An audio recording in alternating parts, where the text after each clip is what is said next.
저는 이번 프로젝트에서 20대 대선 투표 선택에서 나타난 유권자들의 어떤 권위주의 성향과 포퓰리즘 성향에 좀 주목을 했습니다. 제가 이런 유권자의 권위주의 포퓰리즘 성향에 주목을 하게 된 것은 이번 대선이 많은 분들이 이제 기사에서도 보셨듯이 역대급 비호감 대선이라는 이제 그런 오명을 달 정도로 어떤 그 두 거대 양당 후보의 그런 어떤 권위주의적이고 좀 포퓰리즘적인 약간 극단주의적인 스타일이 많이 이제 돋보였던 그런 선거였기 때문에 이런 선거에서 그러면 어떠한 유권자들이 이런 후보에 대해서 투표를 하는지, 어떠한 유권자들이 이런 성향을 가진 후보에게 이제 집결을 하는지 좀 분석을 해볼 필요가 있다는 생각이 들었습니다. 그래서 현재 지금 우리나라뿐만이 아니고 이제 전 세계적으로 이제 오래된 민주주의 국가들 안에서도 이런 권위주의나 포퓰리즘이 굉장히 대두를 하고 있는 게 오늘날의 이제 여러 가지 정치적 문제를 야기하고 있는데요. 근데 이런 이제 권위주의와 이제 포퓰리즘의 그런 대두가 이제 주로 이제 그 정당 공급자, 이제 정당 엘리트들, 그러니까 우리가 흔히 말하는 이제 그런 정치인들이나 정당들 차원에서 이제 많이 연구가 됐습니다. 그러니까 정당들이 이제 포퓰리즘 정당들이 등장을 하고 또 이제 그런 어떤 권위주의적인 리더가 등장을 함에 따라서 그런 권위주의와 포퓰리즘이 이제 대두를 한다. 이런 식의 이제 연구들이 많았는데 이제 최근에 와서는 이런 어떤 권위주의적인 리더나 포퓰리즘 정당에 어떠한 시민들이 이제 지지를 보내는가, 어떠한 유권자들이 집결하는가 이런 거에 좀 관심을 가지면서 시민들의 유권자 차원에서 그런 어떤 권위주의적인 성향, 포퓰리즘적인 성향 이런 것들이 연구가 되고 있습니다. 그래서 저도 이번 대선에서 이런 어떤 권위주의적인 포퓰리즘적인 스타일이 좀 많이 작용을 했던 선거라는 생각이 들어서 그러면 과연 이제 유권자들한테는 이러한 권위주의적인 포퓰리즘적인 성향이 얼마나 나타나고 있고 또 이것이 이번 대선의 투표 선택과 어떻게 연결이 됐는지를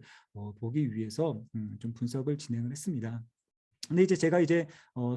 진행한 분석은 굉장히 간단한 기술 분석 위주로 이제 진행을 했고 그러다 보니까 이제 정확하게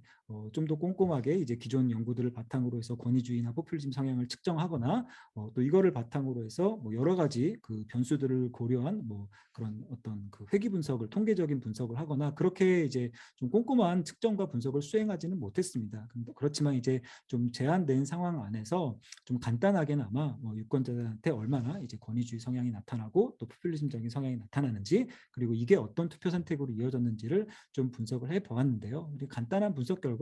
우리나라에서 그래도 적지 않은 수준의 권위주의 성향과 포퓰리즘 성향을 가진 유권자들이 존재한다라는 것들이 좀그 설문조사 결과 좀 드러났고요. 좀 주목해 볼 만한 그 포인트들 몇 가지만 말씀을 드리면은 권위주의 성향 이거는 이제 어떤 상황에서는 민주주의 체제보다 권위주의가 더 낫다 이런 어떤 설문을 항을 가지고 이제 조사를 했을 때 좀 특이했던 게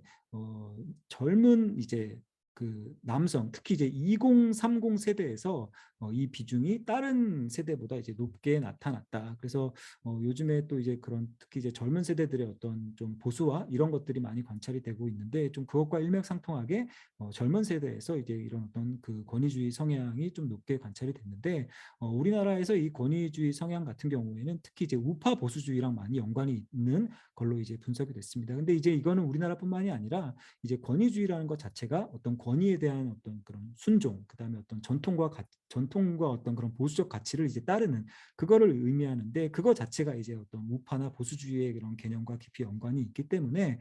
이번 조사 결과에서도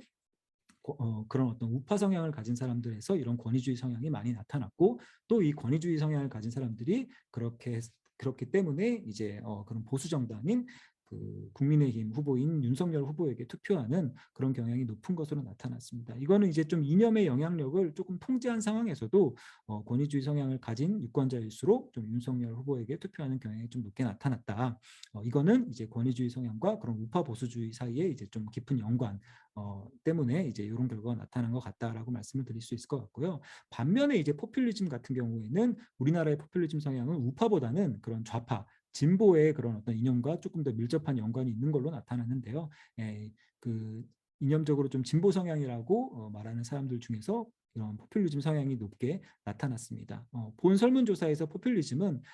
이제 그 우리 사회의 중요한 정책이 국회나 정치인들에 의해서가 아니라 일반 국민이 직접 결정해야 된다라는 거에 대해서 얼마나 찬성을 하는지 이제 그걸로 이제 우리가 포퓰리즘 성향을 관찰했을 때 이제 그런 결과가 나왔습니다. 그래서 우리나라 같은 경우는 사실은 포퓰리즘은 좌나 우를 딱히 가리지는 않고 좌우 모두에서 포퓰리즘이 나타날 수 있는데 아무래도 이제 우리나라 맥락에서는 그런 어떤 좀 좌파 진보적인 성향에서 약간 포퓰리즘이라고 여겨질 만한 그런 좀 공약들을 많이 얘기를 했고 또 이제 그 진보 정당인 더불어민주당의 후보였던 이재명 후보가 좀 여러 가지 그런 포퓰리즘적인 그런 정책이나 공약들을 얘기했었던 것들로 이제 분석이 되어서 그래서 이제 우리나라의 그 정치적 맥락에서는 그 윤석열 후보보다는 이재명 후보 쪽을 조금 더 포퓰리스트적이다라고 생각을 하신 것 같고 그래서 조금 더 이제 그런 진보 그다음에 이제 더불어민주당을 지지하는 분들이 포퓰리즘을 지지하면서 포퓰리즘 성향을 가진 분들이 또 이재명 후보에게 더 많은 표를 던지는 걸로 또 나타났습니다. 그래서 이러한 어떤 경향들, 그러니까 권위주의와 포퓰리즘이 어느 정도 관찰이 됐고 권위주의는 우파 보수주의와 좀 더 연관이 깊어서 윤석열 후보에게 많은 표를 던졌고 포퓰리즘은 이제 좌파 진보와 좀 더 연관이 깊어서 이재명 후보에게 이제 표를 던지는 그런 전반적인 패턴이 좀 관찰이 됐다라는 걸 좀 볼 수가 있을 것 같습니다. 그래서 이게 이제 우리 정치에 줄 수 있는 함의는 아무래도 이런 권위주의와 포퓰리즘 성향이 높아질수록 그만큼 이제 그 정치적인 양극화가 심화될 수 있고 또 어떤 그런 그 민주주의의 어떤 그 규범적인 가치가 좀 흔들릴 수 있기 때문에 굉장히 좀 주의를 요한다고 볼 수가 있고 특히 이제 권위주의 성향 같은 경우에 이제 젊은 세대에서 높게 나타났다는 거는 좀 우리가 좀 깊이 좀 살펴볼 필요가 있는데요. 아무래도 이 2030 이 젊은 세대들이 또 이후에 우리나라의 정치의 그 미래를 짊어질 분들이기 때문에 이런 그 집단에서 좀 권위주의 성향이 좀 높게 나타나는 것은 앞으로 향후에 또 우리나라의 그 민주주의의 발전에 있어서도 조금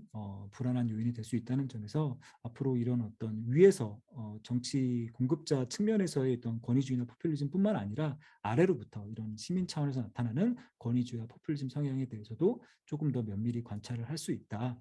관찰을 할 필요가 있다. 좀 이런 결론을 좀 내릴 수가 있었습니다.